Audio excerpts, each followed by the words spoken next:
So I just made a video about a morbidly obese woman who is with her, we assume now, either grandchild or grandniece, something to that effect.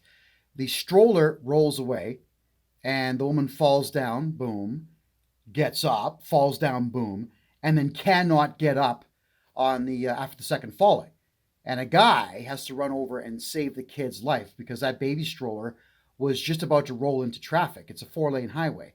They call them stroads in the United States, and Canada has them too. These big 70-kilometer-an-hour speed limit roads that have stores on both sides. They're actually a very bad idea. It doesn't change the fact, though, that this person is 100% at fault. Now, after I've made my commentary where I'm stating it's this person's fault for being morbidly obese, it's this person's fault for not exercising, not working out, not doing something to build muscle up, it's entirely their fault. And if they have had surgery, which I've had many times, then they should be at home recovering and not walking around Los Angeles in a busy neighborhood with a baby in a stroller. So it's all about choices. The woman made bad choices. Now, this is where I get pissed off completely. Men agree with me. Some women are telling me that I'm cruel and mean and don't be so nasty and so on. Well, wait a minute. Hold on. Whoa. I'm not talking about people's feelings, and I'm not making fun of fat people. What I'm doing here is I'm illustrating my point, my disgust and disdain for our entire society. Because not only are many people obese like this woman was who fell over, but now we have an entire society that are telling young girls and telling middle-aged women that you don't need men in your life and you're beautiful when you're morbidly obese, which is also not true. And when you're morbidly obese, you don't live very long. How many morbidly obese 80-year-olds have you ever seen? How many morbidly obese 55-year-olds have you ever seen? So what's going on here is they want to say, well, yeah, look at you, Kevin. You can't criticize because you're fat. Yes, my body fat percentage right now is 21%. I admit that. At the same time, I walk 12 kilometers a day and I can bench press 250 pounds. And I can tell you also is that my legs work just fine because I exercise them every single day. I don't put alcohol in my body. I don't put drugs in my body. And I don't live a sedentary lifestyle where I'm cramming 5,000 calories a day into my face.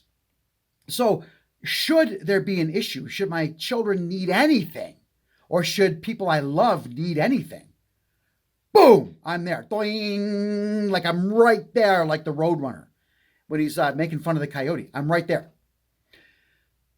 So all these women who are telling me that I'm cruel and mean-spirited and so on, they're looking at this from completely the wrong angle. No, I do not hate fat people, but what I do hate is laziness and unfettered gluttony. And it wouldn't be so bad if you were an unfettered glutton, but your gluttony and your obesity did not affect anyone except for you. But when you are morbidly obese, regrettably, what happens here is you can't do what the average person who's not can do, which means that other people in your personal life, family members that you're supposed to care about, have to pick up your slack. So we're dealing with you, and your horrible life choices are now impeding on the lives of other people.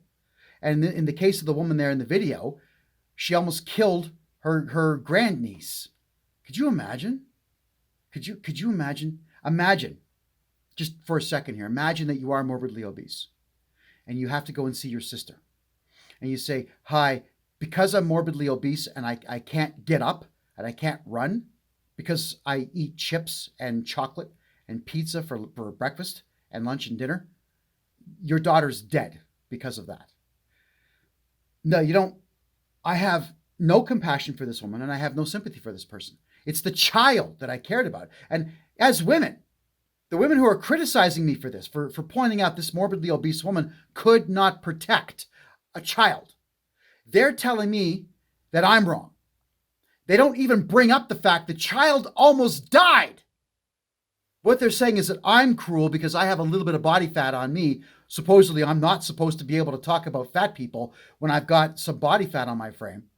But they're not considering that this person's life choices almost killed a baby. Now let that sink in for a second there, okay? You've got women who have a maternal instinct.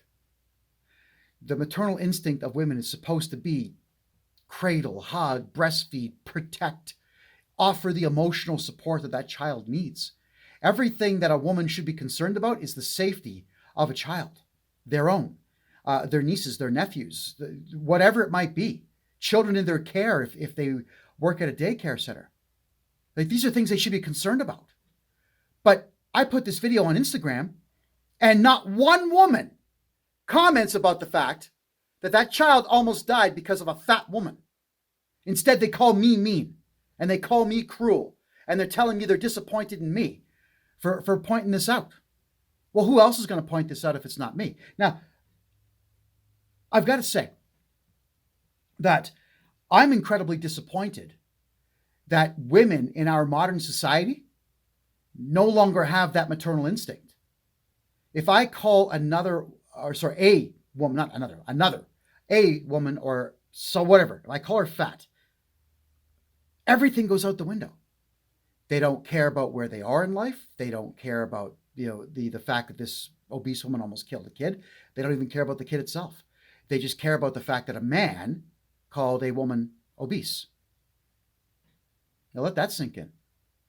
We are so concerned about protecting the feelings of gluttons and of people that don't do anything to better themselves or society. We are so interested in protecting the feelings of these people and their own feelings that we are ignoring the welfare of children, which is why abortion rates are so high in North America, and which is why there are so many orphan children out there and so many women who are having kids and then keeping their children away from the male who provided sperm, who's the father, because they're not happy, because that father might have cracked a fat joke like I didn't even do. I wasn't cracking jokes. So this is the thing here. That woman will then go ahead and lie. She'll lie to that child. Oh, your daddy wants nothing to do with you. He's too busy for you. He doesn't love you. They do this stuff. That destroys children. So my social commentary about morbid obesity has now become a social commentary about the fact that women no longer have maternal instinct. And they're more concerned about protecting the morbidly obese, people they don't even know. Now, you have to let that part of it sink in too. So it is aggravating as hell to be somebody with an IQ that's over 130. Looking at all of this and identifying what the problems in society are and then telling you. And so long as I'm criticizing the government, every woman out there is okay with it. But when I point out a morbidly obese woman almost killed a baby, all of a sudden all the women gang up on me. The women are telling me I'm wrong. Well, what did you want me to say about that? It's a good thing? It's a good thing that she couldn't get up and chase that stroller. It's a good thing that her niece almost died. It's a really good thing. Am I supposed to say that? Do you want me to agree with that kind of a thought process? So when you're asking me these questions, and I know that you're asking me these questions to get an emotional rise out of me, and it got this much out of me. It's really not all that much. I'm not disappointed in you for asking the question. I'm disappointed in modern women for placing the feelings of lazy people above the safety of children.